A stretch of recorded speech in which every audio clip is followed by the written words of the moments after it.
चलिए बढ़ते आगे बात गुजरात की। दरअसल गुजरात के दौरे पर प्रधानमंत्री नरेंद्र मोदी और गृहमंत्री अमित शाह दोनों पहुंचे हुए हैं। बता दें आपको कि प्रधानमंत्री नरेंद्र मोदी ने आज राजकोट में 40 करोड़ की लागत से बने मल्टी स्पेशलिटी अस्पताल का उद्घाटन किया। इसके बाद उन्होंने राजकोट में एक सभा को भी संबोधित किया। इस दौरान उन्होंने जनधन खाते से लेकर के कोरोना वैक्सीन का भी जिक्र किया। वहीं गृहमंत्री अमित शाह भी आज गुजरात के द्वारका पहुंचे और उन्होंने द्वारकाधीश मंदिर में दर्शन किए। ये 5 तस्वीरें आप देख रहे हैं। गुजरात के दौरे पर इस वक्त प्रधानमंत्री नरेंद्र मोदी और केंद्रीय गृह मंत्री अमित शाह दोनों पहुंचे हुए हैं। चुनावी राज्य है, इस साल गुजरात में चुनाव होने वाले हैं और उससे पहले गृह मंत्री और प्रधानमंत्री दोनों का एक साथ गुजरात पहुंचना कई मायने इसके निकाले जा रहे हैं। और ये 5 तस्वीरें, क्या कुछ कार्यक्रम वो आपने देखे। मातृभूमि की सेवा में मैंने कोई कोर कसर नहीं छोड़ी।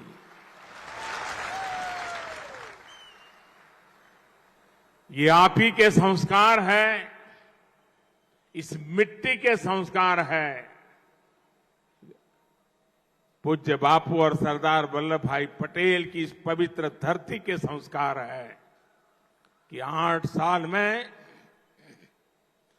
गलती से भी ऐसा कुछ नहीं होने दिया है, न ऐसा कुछ किया है जिसके कारण आपको या देश के किसी नागरिक को अपना सर झुकाना पड़े।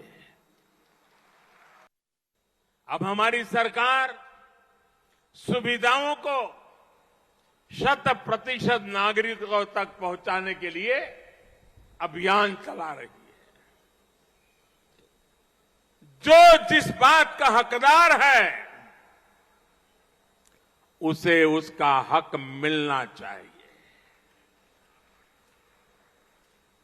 जब हर नागरिक तक सुविधाएं पहुंचने का लक्ष्य होता है तो भेदभाव भी खत्म होता है, भ्रष्टाचार की गुंजाइश भी नहीं रहती, न भाई भतीजावाद रहता है, न जात पात का भेद रहता है।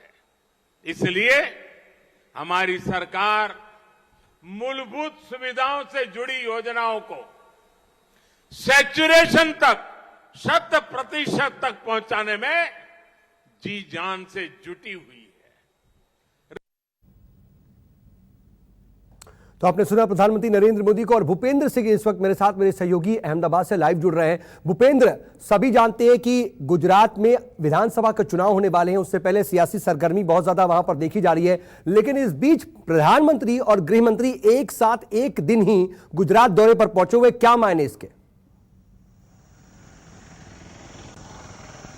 देखिए, बहुत बड़ी बात है और बहुत मायने निकाले जा रहे हैं, क्योंकि आज की जो सभा थी, आज का जो कार्यक्रम था प्रधानमंत्री का, वो सौराष्ट्र में था। राजकोट के अंदर आटकोट जो इलाका है, वहां पर उन्होंने मल्टी स्पेशलिटी अस्पताल का उद्घाटन किया है। सौराष्ट्र वो इलाका है जहां पर पिछले विधानसभा चुनाव में बीजेपी का सबसे खराब प्रदर्शन रहा था। 52 सीटों में से 22 सीटें सिर्फ बीजेपी को मिली थी, जबकि 30 सीटों पर कांग्रेस विजयी हुई थी। तो जाहिर सी बात है, वहां पकड़ मजबूत करनी बहुत जरूरी थी। और इस बार जिस तरह से बीजेपी 150 का लक्ष्य लेकर चल रही है, पिछली बार जिस तरह से पाटीदारों की नाराजगी थी और इस बार भी कहीं ना कहीं पाटीदार को 2 खेमे में बांटने की कोशिश की जा रही है, तो उन सबको एक साथ में कैसे लाया जा सके, कैसे बीजेपी की वोट बैंक सौराष्ट्र के अंदर मजबूत की जा सके, पिछली बार जो गलतियां हुई थी वो कैसे ना हो, अपनी पकड़ वहां पर बरकरार रहे, ऐसे कई मुद्दों को लेकर इस बार की ये सभा जो है बहुत ज्यादा मायने रखती है। और मैं बता दूं कि करीबन 2.5 से 3 लाख लोगों को इस प्रधानमंत्री की सभा में लाने की कोशिश की गई थी और ज्यादा से ज्यादा पाटीदार थे उनमें से, क्योंकि अस्पताल जो बनाया गया है वो भी पाटीदार समूह द्वारा बनाया गया है। तो पार्टी, और हालांकि प्रधानमंत्री ने अपने भाषण में ये उल्लेख भी किया कि पाटीदार जो समाज है उसने बहुत अच्छे अच्छे काम किए हैं समाज के लिए, न सिर्फ अस्पताल, स्कूल,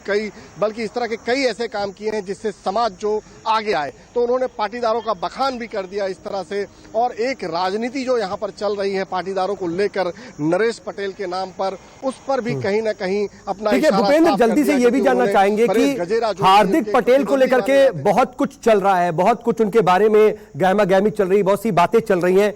प्रधानमंत्री नरेंद्र मोदी के दौरे से जोड़ करके भी बहुत सी बातें कही जा रही थी। बिल्कुल ये कहा जा रहा था कि प्रधानमंत्री के दौरे के पहले जो है हार्दिक पटेल को बीजेपी में शामिल हो जाएंगे हार्दिक पटेल, और कहीं ना कहीं उनके साथ हो सकता है इस कार्यक्रम में भी नजर आए। लेकिन जब हमने इस बात की पड़ताल की तो ऐसा कुछ भी पुख्ता तौर पर सामने नहीं आया। हार्दिक पटेल के बीजेपी में आने की खबरें लगातार चल रही हैं, लेकिन अब कब शामिल होंगे, किसकी उपस्थिति में शामिल होंगे, ये फिलहाल कहना मुश्किल है। लेकिन इतना जरूर है, हार्दिक पटेल ने भी अपने बयानों से कई बार ये इशारा दिया है कि वो किसी भी वक्त बीजेपी में शामिल हो सकते हैं। ठीक है, और जिस तरीके से वो बाकायदा कांग्रेस को घेर रहे हैं, उससे कई तरह की अटकलें और लग रही है। आप नजर बनाए रखिएगा, आगे भी आपसे अपडेट के लिए जुड़ेंगे। फिलहाल के लिए आपका बहुत शुक्रिया। नमस्कार, मैं हूं मानक गुप्ता। अगर आपको हमारा ये वीडियो पसंद आया हो तो इसे लाइक और शेयर जरूर करें, और हां, हमें सब्सक्राइब और फॉलो करना ना भूलें ताकि आप देश और दुनिया की कोई खबर मिस ना करें। तो जुड़े रहिए हमारे साथ और देखते रहिए News 24।